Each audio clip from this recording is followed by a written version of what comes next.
Hey everyone. So in this video we're going to be talking about the Carlsen Sicilian. So what is the Carlsen Sicilian? It happens after e4, c5, where white plays the move knight c3. So this is not yet. This normally signifies that white wants to go to a close Sicilian with either, let's say after knight c6, they can either go for g3 followed by bishop g2, or they can go for f4, the Grand Prix, or they can go for bishop b5, which are all okay.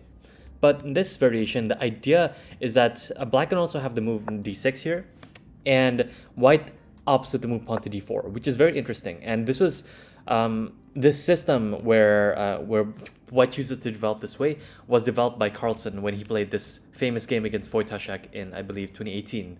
After this move d4, it's clear that black has to take on d4, and white takes on d4 with the queen, which is kind of strange because you are allowing the knight to come to c6 with tempo. And the queen comes back to d2. And so if you look at this position, it looks strange, like why is the white queen blocking the bishop on c1?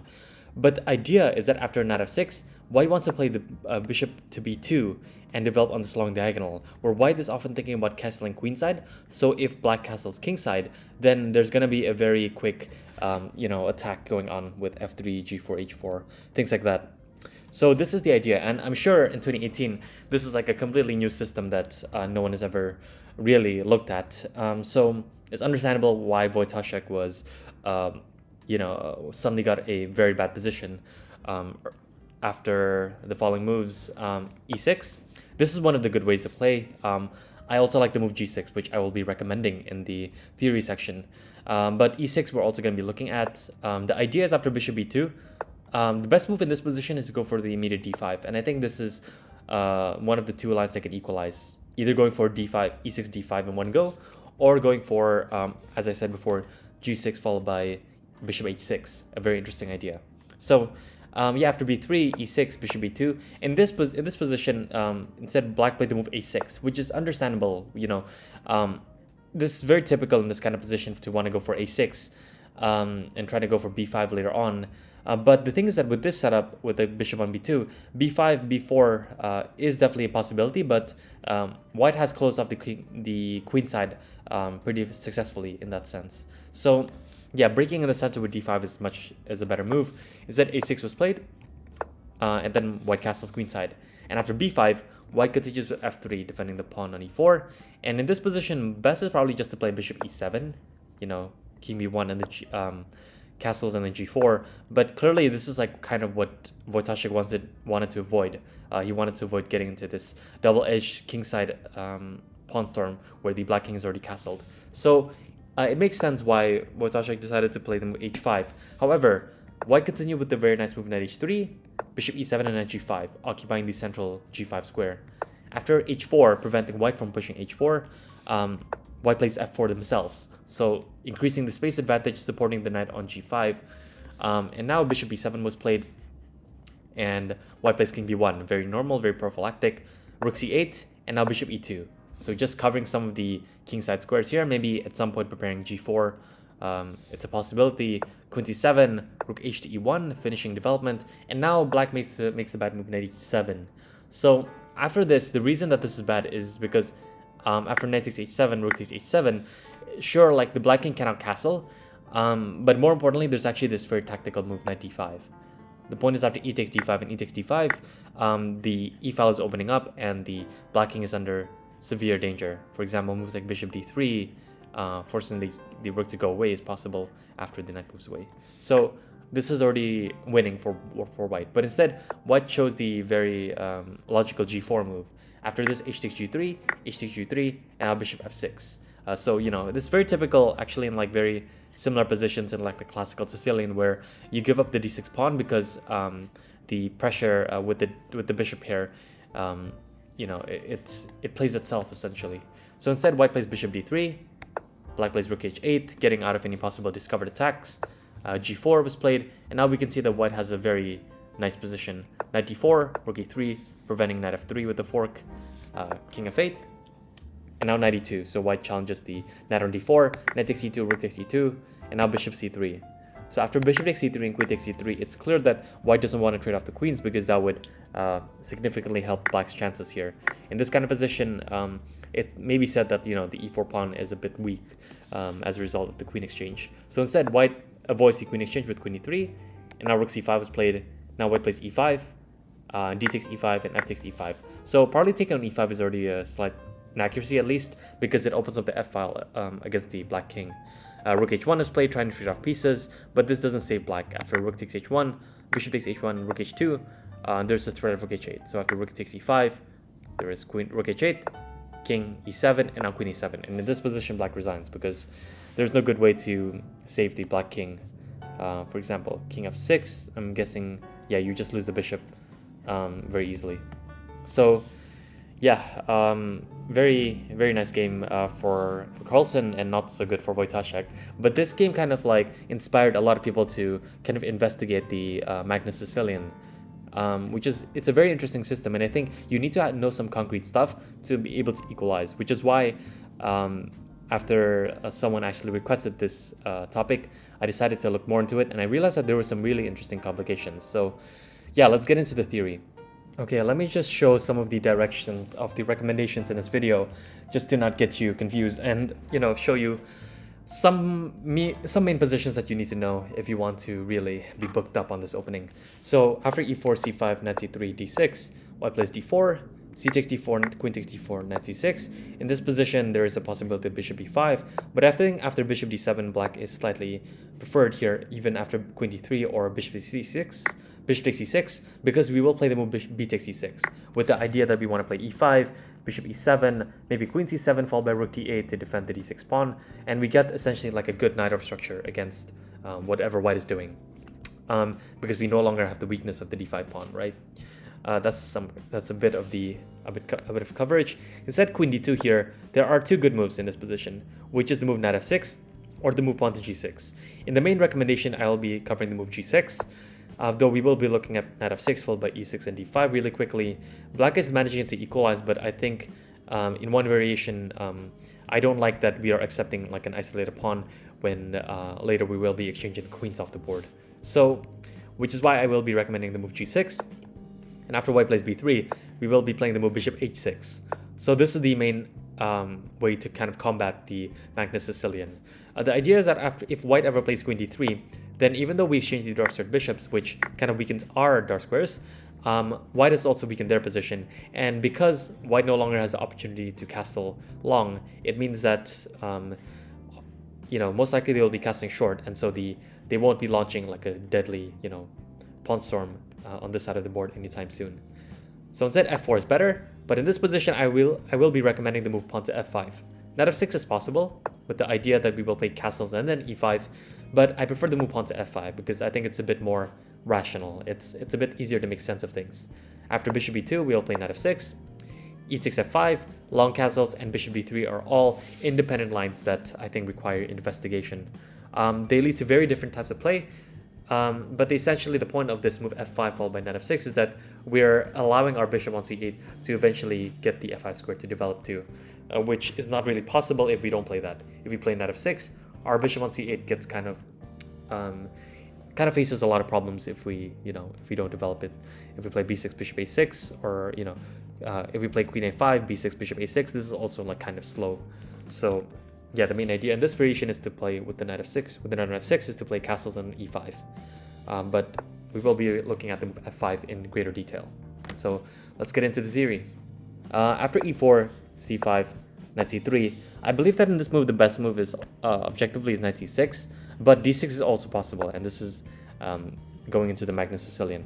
There's also one line that we need to know. I mean, there are a couple lines. There's like knight g2 followed by g3, or g3 followed by bishop g2, f4, knight f3, this kind of close Sicilian stuff, as well as the normal f4, which is the Grand Prix attack. And I think in this position d4 is quite rare, but after c takes d4, queen takes d4, in this position the most principled is knight c6. That's certain. And I want to mention this sideline with bishop b5. This is not impressive, but there's one important thing to know, is that here we need to break the pin with bishop d7, and if white retreats with like queen d3, then I think that after g6 black has no problems, because essentially we get a dragon, Sicilian dragon setup, against white, with putting the queen on d3, developing the bishop to b5, and we know that this is typically not a very good development scheme. For example, knight f3, bishop g7, and in this position, if they try to cast along with bishop g5, we can even just play knight f6 here. And casting along isn't exactly something that we're afraid of. We can just simply cast a short, or yeah, maybe considering a move like knight g4. This is the most commonly played move, and occupying this e5 square and also attacking the f2 pawn looks very reasonable for black at the very least. But instead, knight d5 is critical. The point is that they're attacking this knight on f6, so knight takes d5, e takes d5, and knight b4 is kind of critical, attacking the queen and also the bishop. So bishop takes d7, queen takes d7, queen b3. This was played twice before, and in this position, I like the move knight a6, intending knight c5, hitting the queen. Let's say pawn to c3, giving the queen some squares to work with. We can castle, and if we look at the position, probably casting short is best, not to get the king into a lot of danger on the queen side. But if we look at the position, it seems like white has a structural advantage because this pawn on e7 is quite weak. But actually, we have a lot of good square for our own pieces. For example, we can play knight c5, queen comes back to c2, rook a to c8. And in this position, the best move, and one that was recommended by the computer, is h4. But we can simply respond to h6, bishop comes back to e3, and even h5 now, preventing the h-pawn's advance. And now knight g5 is possible, but now we can even play queen a4, trying to trade off queens, and also attacking the h4 pawn. This is just one sample line, like this is completely not forced, but as a result of this exchange, for example, we can see rook ab1, bishop f6, a3, a5, just getting some space on the queen side, rook fc1 and b5. And it's clear to see in this position that black has a lot of counterplay with, doubling up on the c file and intending pawn to b4 next with the minority attack. So this is just one sample line that's possible, showing kind of like if white plays unambitiously with the move queen d3, then we can simply go for a very normal dragon setup and get a lot of counterplay. Instead of bishop g5, it's also possible to castle immediately, but knight f6 is normal. h3 is the most common move. After castles, bishop c4, just coming back, realigning the bishop on this diagonal, rook c8, very logical, bishop b3, and here I like to move a6 first, with the point that we want to expand with b5. Of course, knight a5 is also possible, but a6 is good, bishop f4, and now b5. And I think in this position, it's like essentially in any position where we can get the dragon setup, where white hasn't castled long, it's clear to see that black has enough counterplay in general. And if they do castle long, then their king is also going to be under a lot of pressure with the open c file already. So I like black's chances there. Instead of queen d3, the most common move is bishop takes e6, and I think the most common move in this position is bishop takes e6. However, I prefer actually this move b takes e6, and after this, I think that the position actually favors black already. Because essentially we want to intend pawn to e5. For example, knight f3 is already inaccurate because we can already play e5. And essentially what we get is like a Najdorf structure, but with the pawn on c6. And we know that this pawn controls the d5 square, preventing the typical weakness there. And as long as our d6 pawn is not under under serious threat, we can always defend it with like queen c7 and like rook d8. We're actually going to be better here. So for example, bishop e7 just developing, castles, and now queen c7. Not automatically preparing, playing knight f6 in castles, instead going for rook d8 here to defend the d6 pawn. Rook d1, rook d8. This was played once, queen c4, there is a threat of knight d5 here, so knight f6 was played, bishop g5, and now bishop e6, still not allowing knight d5. And so here queen a4 was played, but instead just black castles, and black is already suddenly like better here because they have the bishop pair. This bishop on g5 can easily be kicked away with h6, and they have the nice center. And we see that the hole on d5, which normally exists in the Najdorf position, doesn't exist in this position, so black is better. Rook d3 was played once, but now h6, getting a tempo on the bishop. And in this position, it's probably better to retreat the bishop back to maybe e3 or d2 or even c1 to try to go to the long diagonal over here. But it doesn't even do much. So instead, white chooses bishop h4, which kind of runs into g5, bishop g3, and now the bishop is just very passive. And even though we kind of weaken our king side here, the center is closed and the black king isn't under any danger. So now black plays a move knight d7. Very nice move, just rerouting the knight to c5, rook e3, getting away from the fork, a5 here, which is nice to get some space on the queen side. And after b3, black played the move g4 in the game, and I think this is very nice. It immediately wins some material. After Okay, if the knight comes back to e2, I believe that even bishop g5 here, or yeah, knight c5 followed by d5, or the immediate d5 here is possible. Bishop g5 also looks good. Rook e2, knight c5. Yeah, I'm not sure. I'm certain that white doesn't equalize here, but I don't know the most accurate way, so that's worth looking at. It said in the game knight h4 was played, maybe trying to infiltrate to f5, but in this position, black played a very nice move, knight b6, kicking the queen away from I think putting some pressure on this diagonal. After queen takes a5, rook a8. The only good square for the queen is queen to b4, and after that we play d5, and this unleashes an attack on the queen. So also, builds our nice center. Bishop takes e5 was played in the game, just saying that if you now take on e5, which was played, then after queen takes e7, this gets a bit unclear, but white is surely better still after d4. Instead, best here is actually the move queen d8, a very nice improvement where we get a tempo, on the queen still, and we're also attacking the knight on h4. After, let's say, queen d4, the only good square, we can actually play c5 first, getting another tempo, queen d2, and then d4. So now the center is controlled, and we get a nice space advantage, and the knight h4 is still hanging. So rook d3 is best, but now we can play bishop g5, not allowing the queen to take on h6. Bishop f4, but now we can take the bishop, and then take the knight on h4. So this is completely winning, and it's very easy. So yeah, this is just one sample line to show that what could happen if if white simply takes on c6 there, if bc6, and then they go for knight f3, because we get basically a very nice knight of structure. Instead, pawn to b3 is the most common move, but still we go for e5, queen d3, bishop e7, knight f3, and we go knight queen c7, trying to, intending to defend the pawn with rook d8 next. Let's say white castles, then we can play knight f6, bishop b2, castles, rook a d1, rook a d8, knight a4, now knight h5, trying to go to f4 here. And now pawn to c4 was played in the game, and black played the move knight f4, queen to e3, and now bishop g4. And I think in this position, black already has a slight edge here because of the initiative. And in this position, let's say white plays like a very passive move, king h1, then I think we can already open up the position with f5. h3, we even have the crazy move knight takes g2. King takes g2, attacking the queen, so king takes g2 is forced. But now f takes e4, hitting the knight as well. But now h takes g4, ef3, king h2, and now rook f6, intending rook h6 here. So rook h1 is kind of forced, rook d to f8, and we can see that even from a human perspective, it's clear that white's king is quite under severe danger here, with moves like rook g6 coming.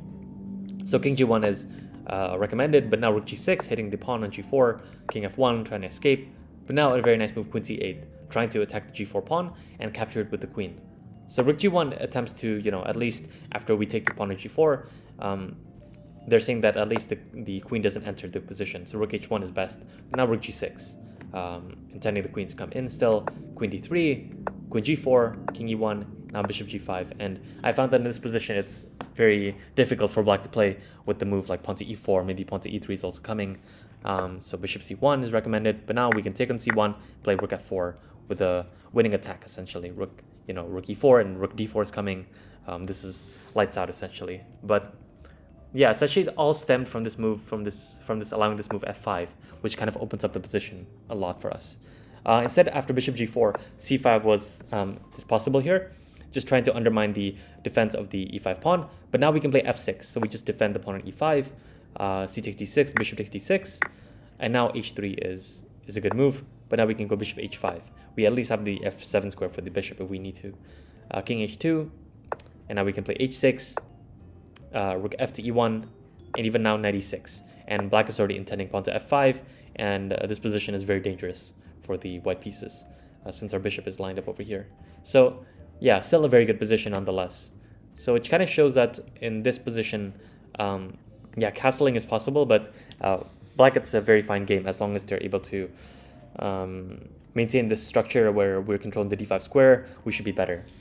Instead, in this position, knight d2 is possible. One move that I looked at, trying to occupy c4, maybe attack the d6 pawn. But now f5 here is very nice. The point is after e takes f5, we can play d5, getting a big center. With knight f6 next, black should be better. So instead of that, f3 is possible, just defending the center. But now we can take on e4, f takes e4, knight f6, bishop a3, hitting the d6 pawn. We can play rook d8, prophylaxis, knight c4, and now bishop e6. So if castle's long is played, we can always consider a move like bishop takes c4 or even pawn to d5 immediately. Said here castling is better, but now we can castle, rook d1, and now rook d7, just preparing the advance with d5 while defending our rook and as well as the bishop. So in this position, if bishop takes d6, then we can take on d6, knight takes d6, and go for queen b6 check, king h1, and then even this move knight g4. And suddenly the black king is under severe danger. So yeah, they can't really play this. This pin is like way too dangerous for white to enter. So instead of that, knight takes d6 also doesn't work because we can actually play queen b6, king h1, and again knight g4. So yeah, the threats are essentially too much here for white to take the pawn. And so if they can't take the pawn after rook d7, we are intending d5 next. Maybe even doubling up the rooks and then d5, or even d5 immediately. So yeah, essentially white can't really allow this. So that covers essentially this sideline with bishop b5 followed by either bishop d7, queen d3, or the move bishop takes c6. Just a bit of coverage, not to leave you in the dark. But instead, queen d2 is the so-called Magnus Sicilian move.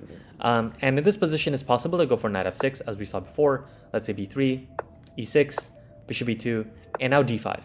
So it's kind of strange, but which is why I understand why Wojtaszek didn't go for this, because it's strange in the Sicilian to normally go for an isolated pawn this early. Oftentimes, this is not good at all, and the pawn on d5 becomes a serious problem. But here, for example, if they castle long, then we have the move d4, and e4 is undermined. So let's say bishop e5, this is forced, so now we can't take on c3 because our queen is hanging.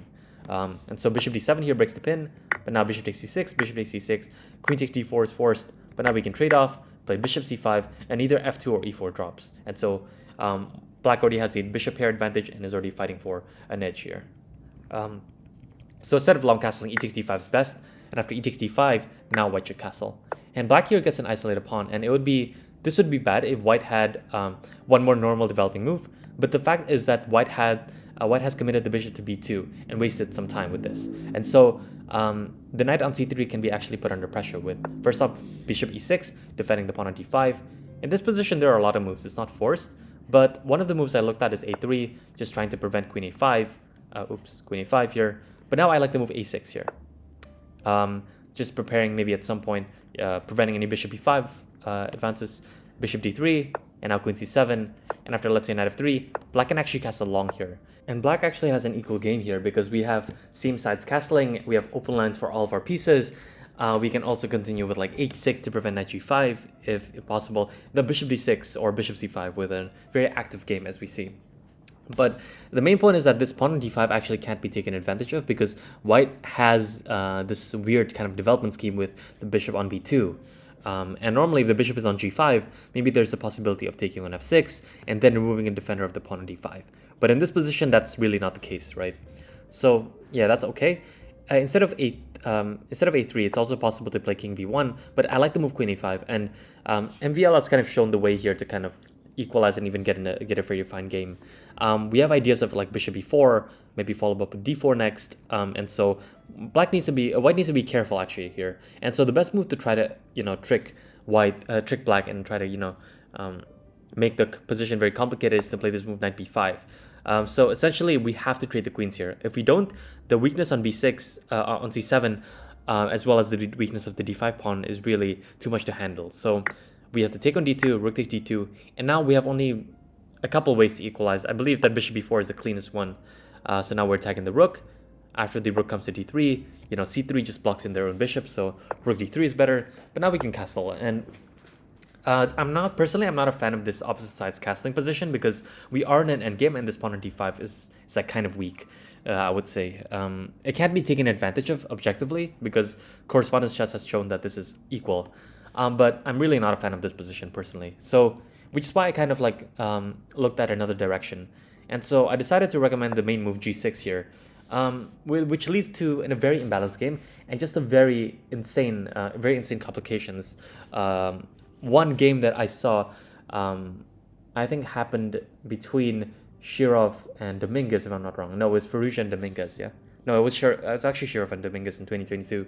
And it really led to a very crazy game, which I will show. And the idea of g6 is not even to develop the bishop on g7, but actually to develop the bishop on h6, taking advantage of the strange placement of the queen on d2. And then later, if we're able to exchange the dark square bishops, then even though it seems like we weaken our own dark squares, yeah, really what we do is that we simplify the position enough such that it won't cause us any problems. So, for example, b3, and in this position, bishop g7 is already inaccurate, because this would allow white to get bishop b2, knight f6, castles, and now f3, with a very strong attack here. And so our bishop on g7 isn't amazing in doing what we think it should be doing. So instead of bishop g7, bishop h6 is better, just trying to disrupt the normal development. And let's see what happens if white plays queen d3, which has never been played. But this idea is that you want to kind of like exchange the bishops and kind of weaken black's dark squares, but this doesn't really work, because after we exchange, this misplaces the rook on c1. White also has some weaknesses here, and after this position we can actually play knight f3, knight f6, and white can't really go for the same very aggressive setup or attack that they want to go for, because they aren't able to castle on the queen side anymore. And so if they're not able to do that, white has to castle on the king side, meaning that they don't want to weaken their king side. So in this position, knight f3 is best, but now I like this move queen e5, very typical, threatening the immediate knight takes e4, making use of this pin. And now, so now here, for example, rook b1, this is not good. This is not good. The point is that this is not a good move, but the point is that they want to play b4. Let's say we take the pawn on e4, they can actually play b4, and black is the one that's losing actually. So instead, we can just castle here, and rook b1 doesn't really make sense. So yeah, instead of that, queen d2 is possible, parrying the threat of knight takes e4, and so now we can castle. We have the idea of bishop g4 followed by taking on f3 to, you know, reduce white's control over the center, and instead, so not allowing that is good with pawn to h3, but now we play pawn to b6, and black doesn't have a good square of, you know, a good place to put the bishop on. For example, on e6 it may get harassed with knight g5, so instead we want to maybe develop the bishop to a6, just trade off the pieces. So after bishop c4, we can play bishop a6, threatening to double the pawns, bishop takes, and the queen is actually very annoying in preventing white from castling. So here queen d3 is possible, just taking over the long diagonal, and if they're able to castle, and for example, if we take on d3, this would be kind of like a good position for white, because now the c file is opened, they have a nice center, and they can play pawn to d4 next. So instead of that, we should actually play queen e5, and we're putting some pressure on the knight still, and we can also play rook fe8 and rook ac8 with a good position and open lines for our pieces. So in this position, castles is best, and now it's actually important to play the move rook fe8 just to defend the e7 pawn, because if we play rook ac8, this is not ideal because white has to move knight d5, and we have to take on d5 essentially. E takes d5, knight b4, and now queen e4. And in general, this structure with the pawn on e7 being a backward pawn is something that's quite dangerous. So I don't really want to allow this, and so rook f to e8 is better. And now the point is, after knight d5, we can actually take on d5. And with the knight coming to b4, we can actually you know, hit the pawn on d5 twice. Let's say e d5, knight b4, and we're gonna win the pawn here, because now queen e4 doesn't attack the e7 pawn, right? Unlike in the previous variation. So rook f1 is good, and instead of instead of this position after rook fd1, here it's actually nice to play the move rook ac8 with some pressure, and black is actually already slightly better here, and white needs to be accurate not to be much worse, because there's a potential threat of putting some pressure on this knight. For example, moves like knight e5 here is already a significant threat, unleashing a discarded attack on the knight on c3 and also hitting the queen. So yeah, white needs to be really careful here. So essentially that covers this queen d3 move, just like allowing the exchange of bishops. But we saw that this is the main idea of bishop h6, is that the exchange of bishops actually favor black, and so that's something important to understand. In combination with moves like queen a5, black is going to be better. So instead, f4 is the main move. And in this position, there are two moves that are possible. Knight f6 is the most common move, with the idea that black wants to castle short and then strike in the center with e5 really quickly. But it does come at the weakness of weakening the d6 pawn. And so the pressures on f4 is actually quite strong. So yeah, this is like definitely like a possible way to play. But yeah, essentially, I think the main problem behind this position is that the bishop on c8 here doesn't really find a good square to go to. It doesn't really want to go to g4, right? And so, yeah, I don't really love this position, but it's definitely possible. Sample line is like bishop b2, castles, long castles and e5, pawn to g3, rook e8, king b1, knight d4, bishop g2, and now bishop g4. And this is the Shirov versus Dominguez game that I saw, and Dominguez actually managed to outcomplicate or figure out the complications better than Shirov and managed to win the game. But we could see that it's very double-edged, and in this set position, it's actually equal so far. But after rook f1, d5, the game suddenly went kind of in slightly in black's favor. h3 was played, and now bishop e6, pawn to g4, and now the reason that I actually want to show this line is because there's a crazy line that happens after knight takes e4, knight takes, d takes e4, bishop takes e4, rook c8 hitting the c2 pawn, potentially also, yeah, just putting some pressure on the c file, queen d3, queen a5, and f5 here. And in this position, actually, yeah, this is so far it's like pretty good for both sides. It's like definitely playable. But in this position, the move bishop d5 is played. And the best move in this position is the crazy move knight takes c2. And so after I saw this move, I thought this was like completely insane. The point is after f takes e6, we have the move knight b4, sacrificing our full rook here because we have the threats on a2. So e takes f7, king h8, they can take, knight d4, in this position, yeah, they're going to be losing the queen, but they have, you know, a rook and a bishop, and notably the bishop pair in this kind of open position. So position should be good for black, but it is still very complicated.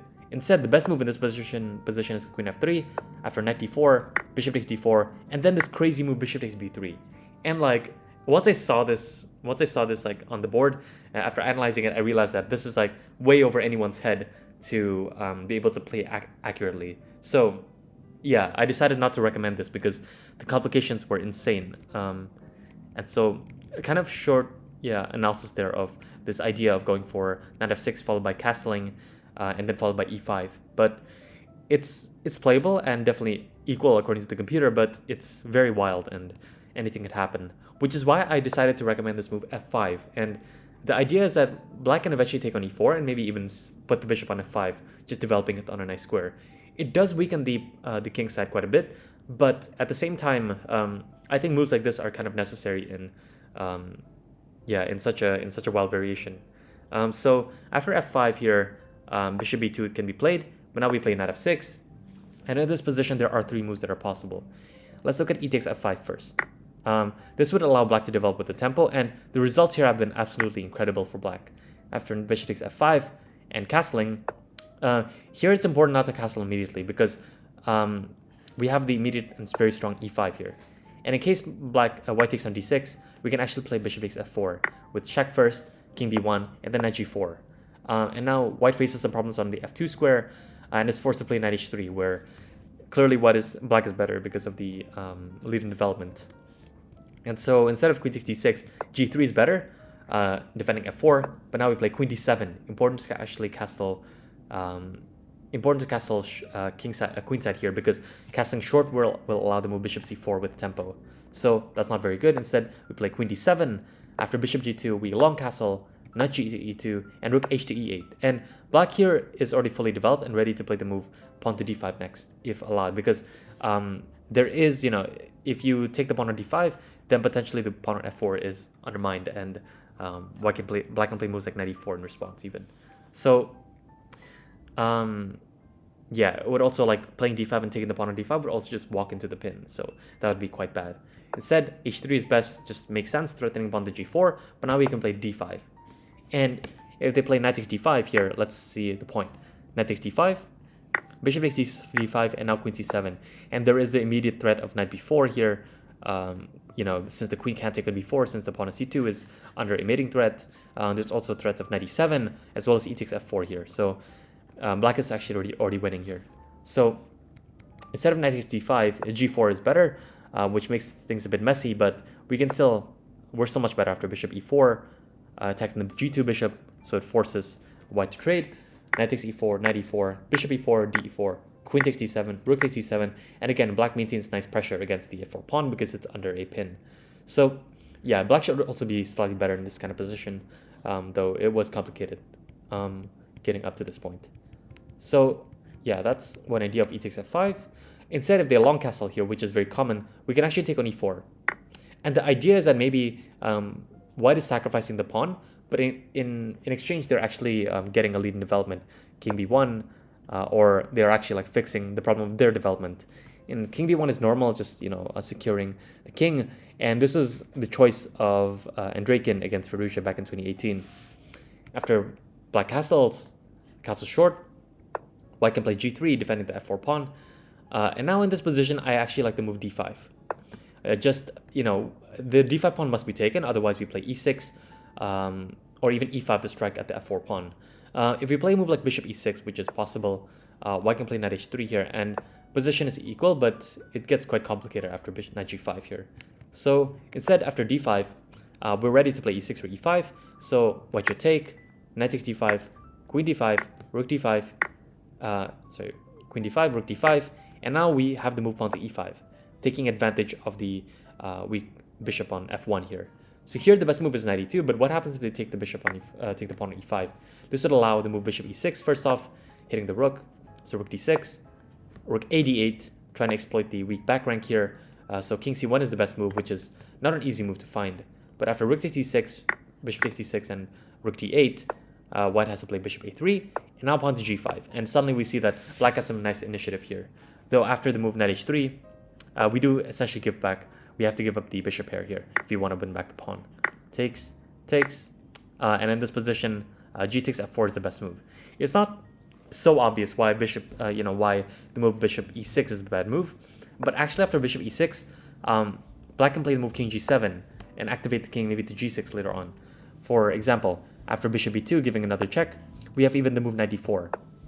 And they're unable to play a move like rook d1 because we have the move f takes g3 and unleashing a discovered attack and winning another pawn. So instead, rook g takes f4 is best, so we can take on f4, king b1, and now king h6.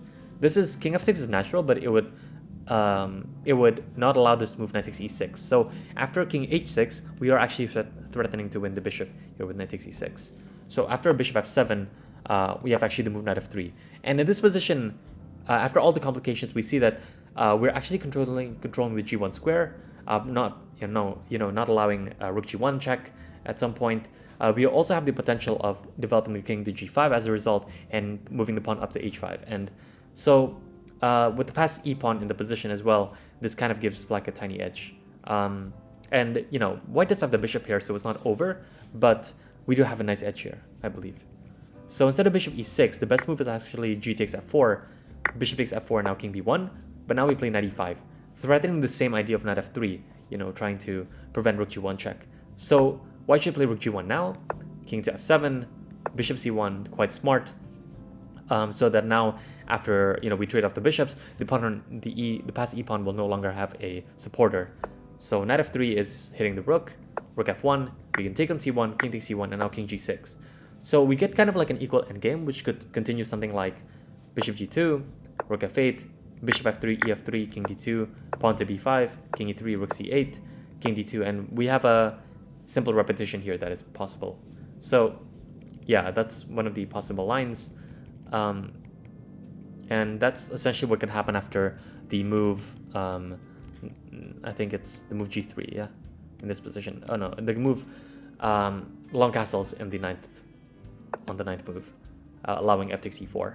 Essentially, like in a lot of positions, even like in a lot of gambits, we need to understand that the main point is not to grab the material and hold on to it. The main point is to grab onto the material and force our opponent to actually spend time to recapture the material back. And with that wasted time, we can use that to like gain some sort of advantage. So yeah, instead of long castles here, the most common move is bishop d3, overprotecting the e4 pawn.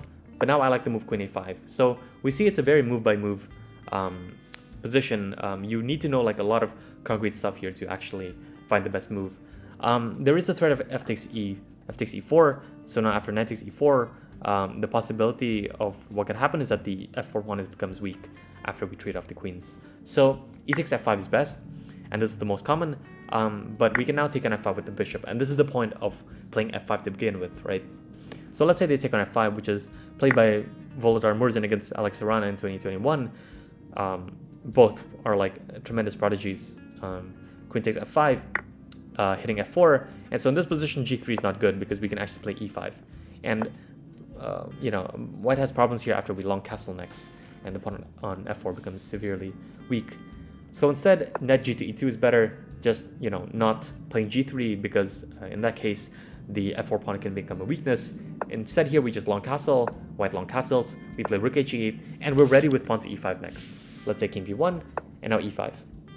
So the main idea of putting the bishop on h6 here is to target the, you know, the f4 pawn, and then we're ready here to play d5 next. So in the game, rook h to f1 is played, though this is definitely not the best move, because after d5, black gets an advantage here.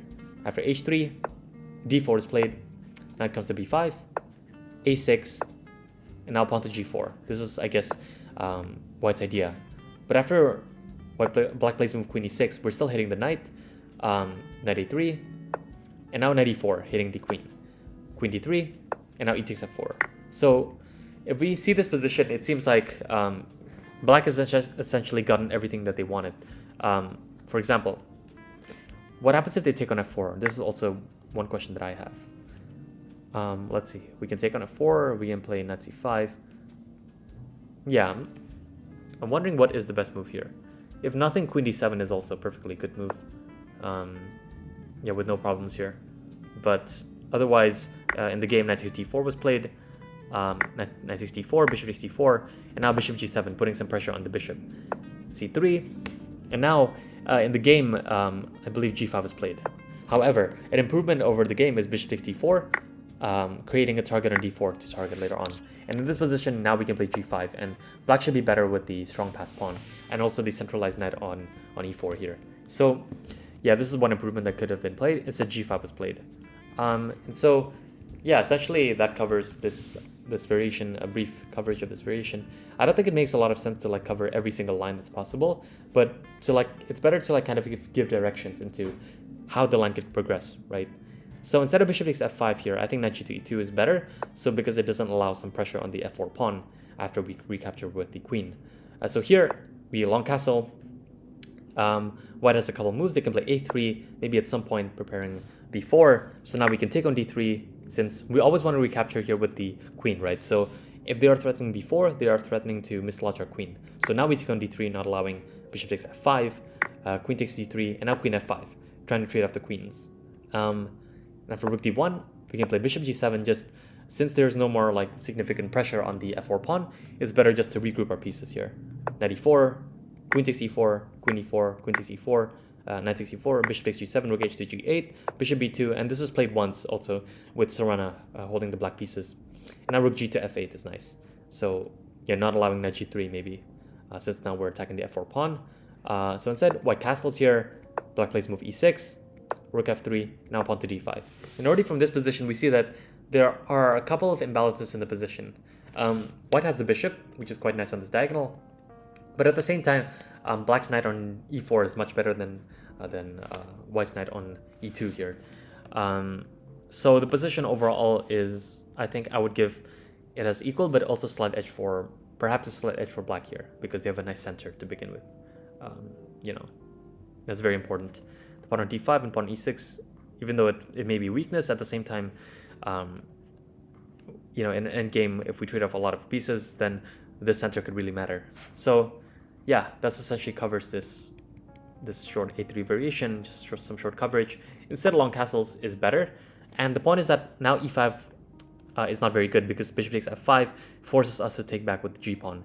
And the g-pawn coming to f5 becomes a serious target that we don't really want to deal with.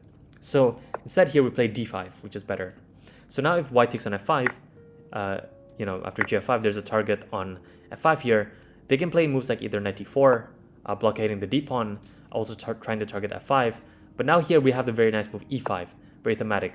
So now they cannot take on they cannot take on f5 here because the pawn on f4 is hanging. So instead they play knight takes c6, bc6, and now queen d3, escaping from the possible pin. So here the f5 pawn is also under threat, so it's better not here to not take the pawn. Instead we play pawn to e4, getting a big space advantage. Queen to h3, hitting this and hitting our bishop. Instead knight g4. And in this position, it's clear that I think it's clear to me that black is at least slightly better here, because even though we have the nice center, white does have control of the long diagonal, a lot of the dark squares, and the computer might say that this is equal, but it's clear that I think to anyone's eyes that black is the one pushing for a win here, if anything. And so yeah, this is quite a nice position, I think. So going back instead of knight d4, queen e3 is also is the most common move, getting out of any possible d4 advances. So here we can also play e5 still, thematic, striking in the center, making use of this pin. Another problem of putting the king on c1 and the queen still on this diagonal. So instead queen d3 is best now, and this is white's idea. So they move the queen away to e3, threatening queen e6, and now they move to d3. So the point is that now they're attacking the f5 pawn, and in this position there are a lot of okay moves, like rook h to f8 is reasonable, but in this position there's actually the crazy move pawn to d4, which fully sacrifices the f5 pawn. But the idea is that the knight on c3 is actually it's like defending the a2 pawn, so we're undermining his defense. So after queen takes f5, we need to make sure our knight is not hanging, so knight d7, knight e4 is possible, knight a4 is possible, queen to h3 attacking the bishop is also possible. Let's look at knight e4. It's just simply offside here. After rook h to f8, we have bishop takes f4 next. So yeah, the knight is just offside here, so this is like a slightly worse variation compared to what we're gonna be looking at.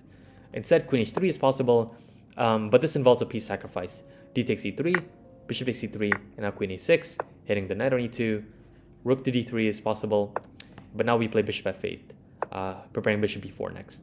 And a lot of the lines can get complicated. For example, f takes e5 is not good enough because we can play bishop e7, and now e6 can be met with knight f6, which is okay. So instead, king b1 is better, but now we can play the move king b8. Very nice, unpinning, and also now if you take the knight here on d7, we can actually take the knight on e2. So we're just getting an extra piece in this variation.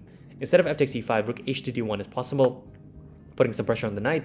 But now this fails because the a2 pawn is falling and the white king is too exposed. For example, if they take on d7 now, we have to move bishop a3, and the king steps on the d file, and then we're gonna capture the rook with a win. Instead, rook d5 is better, but now there are a lot of good moves here. For example, bishop e7 or knight b4 are some of the good moves. But instead, this crazy move h5, and yeah, this is insane, but the point is that the knight on d7 is never hanging because there's always the same idea of bishop a3, right? And so, for example, in this position of bishop b2, we can exchange pieces for the win here. Bishop a3 takes, and now queen a1, forcing the king to go to the d file. So because if we play king, queen takes a3, they have king b1, and they're kind of safe here. So instead, queen a1, queen takes a3, king e1, and now queen e7, and now we're gonna play king c7 next to unpin and be winning with an extra piece. So yeah, some tricks there, but bishop b2 is not good. Instead, king d2 here is the best move, trying to escape with the king to e1. But at this point, we can play the move knight b4, hitting the c2 pawn and also the rook with a fork. So now bishop takes b4 is forced, bishop takes b4, king to e3, and now we have this very nice move, bishop a5. We're threatening the move bishop e6, and so in this position, it's very hard to believe that the white king, being so exposed, will survive this attack. So yeah, that's essentially covers this move rook h d1. Instead, king b1 is better here, but after bishop e7, bishop takes e5 is possible, but this allows some favorable exchanges. Knight takes e5, f e5, and now king c7, and we're simply a piece up. So yeah, white needs to be really careful here not to simply allow black to consolidate. So instead, knight g3 is better, almost maintaining equality, but it's not enough after we have played king c7, unpinning, f e5, and now bishop b4. This is important to trade off some bishops, and because this bishop is actually quite nice on this long diagonal, right? So after e6, we can take on c3, rook takes e3, knight b6, pawn to e7, rook d to e8, knight f5, and now they have the very nice move king b8. And black is actually managed to consolidate here. So it's very close actually. And if they're able to consolidate, then they're going to be winning. So the idea here is to play knight c8 to cover maybe the d6 square. At some point, if we're given a check, we can always go to the corner. We can also play the move queen a5 here to either go to b4 or to go to c5 and try to pick up the e7 pawn at some point. The knight on c6 is also attacking it, so yeah, we need to. White is the one that needs to prove the compensation, which is, I believe, not enough. Anyways, so yeah, that essentially covers this move queen h3, which is kind of crazy, but this does involve a piece sacrifice and is very risky. Instead, knight e4 is best here, centralizing the knight, but now we take on e2. We're ready to play king b8 next and, you know, simply claim an advantage against white's weak king. So here queen e6 is the most challenging move, attacking the bishop on h6. And now we have the threat, there's also the threat of knight d6, right? So we play bishop f8, f takes e5, and now bishop a3, exchanging off the bishops and exposing the king. After bishop takes a3, which is forced, now we again have this typical move queen a1 first, forcing the king to go to d2, and now we take on a3. In this position, if white runs away with king e1, we have the move king b8, and simply the e5 pawn will fall next with like rook h to e8, and the white king is very unsafe actually in this position. So instead of king e1, rook a1 is better, just kicking the queen out, but after we play king b4, king d1 fails to the move d3, because now the king is completely exposed on the d file. So they can't do that, they should play king c1, but now again d3, just exposing the king. After c takes d3, there are many good moves here, for example, queen b6 or even knight takes e5, but there's a stunning move here which follows after rook h to e8, tempting white to play knight d6. And this is like, this is an absolutely insane move, rook h to e8. The point is after knight d6 check, king comes to b8, knight takes e8, black has to move knight c5, hitting the b3 pawn, hitting the d3 pawn, hitting the queen, and after queen c4, we don't even want to exchange pieces, so we play the move queen b6. And this is some incredible preparation, I believe. The idea is that knight takes e5 is going to come next, and the white king is simply too exposed to be able to deal with this. And so there are a lot of moves that are possible in this position, but if we look at the position, like just objectively, black is already better, and the position is wild, and I think it requires a lot of more investigation, but essentially black is better, despite being down one full rook and also 2 pawns. So something definitely worth looking at and investigating further.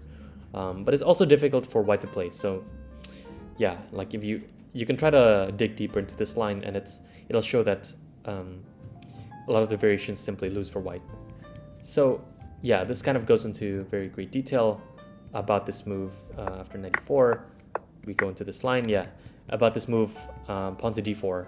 Very creative, but very something that you really need to know deeply about to actually play it over the board. So yeah, that essentially covers this move queen e3 as well as knight e4. Instead of that, king b1 is possible. This is the safest move, but black has no problems after pawn to d4. And essentially the option or the opportunity to take on f5 here is gone, because now we can take back with the queen and pressure f4. So now knight b5 is better, but now we trade off the queens, rook takes d2, and because black is going to lose a d4 pawn sooner or later, we should try to generate counterplay here, and we play bishop g4 so that the f4 pawn is under threat after we take the knight on e2, right? So now here best is knight b to e4, knight takes d4, bishop takes d4, and now a very nice exchange sacrifice is rook takes d4, and this manages to liquidate the position. After knight takes d4, we take on f4, and essentially the white rook doesn't have any safe place to go to. If it goes to f2, it's running into bishop e3 with the fork. So we have the weak e7 pawn as well in this position, but if we're able to advance it all the way forward, it can be also a strong asset. In this position, best is actually give up the exchange again with rook e2. So now they're putting pressure on the e7 pawn, and we have to take the exchange back now. Bishop takes e2, knight takes e2, and now we can play bishop e5, centralizing our bishop on this diagonal, on both diagonals. h3, rook f8, rook f1, now knight e7. And we're following a game played by Lukwang Liam on the white side against almost 2600 player. And after rook takes f8 and knight takes f8, we have a very equal game. So, for example, we can look at how this game continued. Bishop c4, king c7, king c1, knight d7, king d2, knight f6, b4, a6, a4, bishop d6. And I think in this game, black defended perfectly. Pawn to c3, and now pawn to e5. So after a5, bishop f8, bishop b3, b6, undermining the pawns that white has, and eventually we will liquidate into this position after a5. And trading pawns on the side that white has a majority is just simply show of good technique here. The e5 pawn also is important to cover the d4 square, and if white isn't able to activate their knight on e2, then this position will simply be equal and liquidate very easily. king c4, a takes, c takes, knight h5 was played, g3, now bishop d6, putting some extra defense on the e5 pawn, bishop c2, now pawn to e4, and this manages to liquidate g4, knight f4, takes, bishop takes e4, now bishop g3, and we'll simply get a position which is theoretically a draw. After b5, bishop h2, bishop d3, g5 here. Even losing 2 pawns doesn't matter, because after bishop g3, the bishop can go back and forth, and the opposite color bishops ensure that this is a draw. The king will stay here, the bishop will stay defending this pawn, and there's nothing more to be done. So after this sequence, a draw was agreed. And so, yeah, this was kind of like a display, a typical display of like, if two computers were playing each other, what is the result of this game? Most likely is that there are a lot of complications that could happen, and I think both sides need to be really booked up and need to know a lot of the unusual ideas that happen in this opening. For example, it's not common that we see this idea with g6 followed by bishop h6, followed by, if white pushes f4, is to eventually castle long and play the move pawn to e5. However, I think that if you don't know this idea, then black can get under some really serious trouble. So yeah, I think that this video essentially covers most of the critical lines. Sure, there's like more work to be done, especially in that crazy the variation with the full rook sacrifice and 2 pawns, but essentially the outcome of the opening, or the objective evaluation of the opening, is 0-0s, and it's just equal. So that was a really long discussion of this Magnus Sicilian, which I think far exceeds anything that a normal player will have to know, because first off, there are not a lot of people who play the Magnus Sicilian. Secondly, the frequency, as a result of no one playing this opening, the frequency of you facing it over the board is like, very low to none. So yeah, essentially, I don't think you should, worry yourself too much about learning every detail in this opening or how to neutralize it, but you saw at least, some of the possible directions that you can go to, and overall, if you play correctly, you should be managing to equalize with the black pieces. So yeah, that's it for me. That will actually conclude my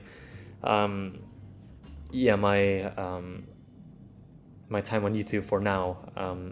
Please read the community post about my semi-retirement from chess for the next at least 1.5 years. So thanks so much for watching. If you enjoyed this video, please like and subscribe, and yeah, thanks so much for being here and supporting my channel. See you next time. Bye.